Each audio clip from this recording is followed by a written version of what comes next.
Big boss హౌస్‌లో నిన్న ముగ్గురు ఏవీల జర్నీ అంటే బిగ్ బాస్ జర్నీలు పూర్తయ్యాయి. దానిలో ఫస్ట్‌ది గౌతమ్, సెకండ్ అవినాష్, థర్డ్ నిఖిల్ వచ్చాడు.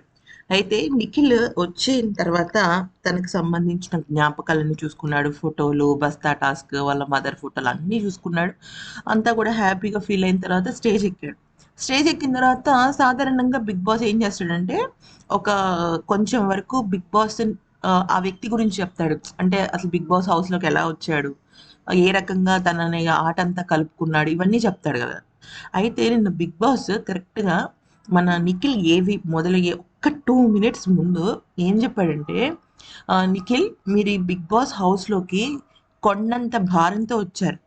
మీకు మనసుకి దగ్గరైన మనిషిని కోల్పోయి బిగ్ బాస్ హౌస్‌లోకి అడుగుపెట్టి మీరు గేమ్స్ ఆడారు. ఎన్నో సందర్భాలలో మిమ్మల్ని మీరు కంట్రోల్ చేసుకోవడానికి చాలా ప్రయత్నించారు.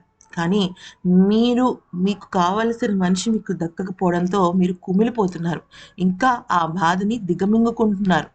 బిగ్ బాస్ ఏమని ఆశిస్తున్నారంటే మీరు బిగ్ బాస్ నుంచి బయటికెళ్ళిన తర్వాత, మీరు కోల్పోయిన మీ ప్రేమని, మీకు దూరమైన ఆ వ్యక్తిని తిరిగి పొందాలని బిగ్ బాస్ మనస్ఫూర్తిగా ఆశిస్తున్నారు అనంగానే, నిఖిల్ అలా కళ్ళెమ్మట బడబడా నీళ్ళొచ్చేస్తాయనమాట.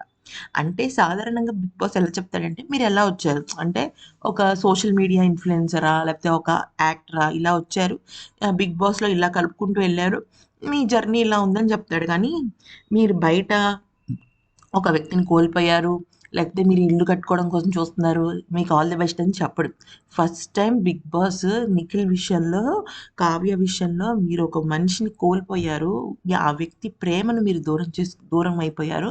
ఖచ్చితంగా మీకు బయటికెళ్ళిన తర్వాత ఆమె ప్రేమ దొరుకుతుందని, దొరకాలని బిగ్ బాస్ ఆశిస్తున్నారని చెప్పడం నిజంగా గ్రేట్.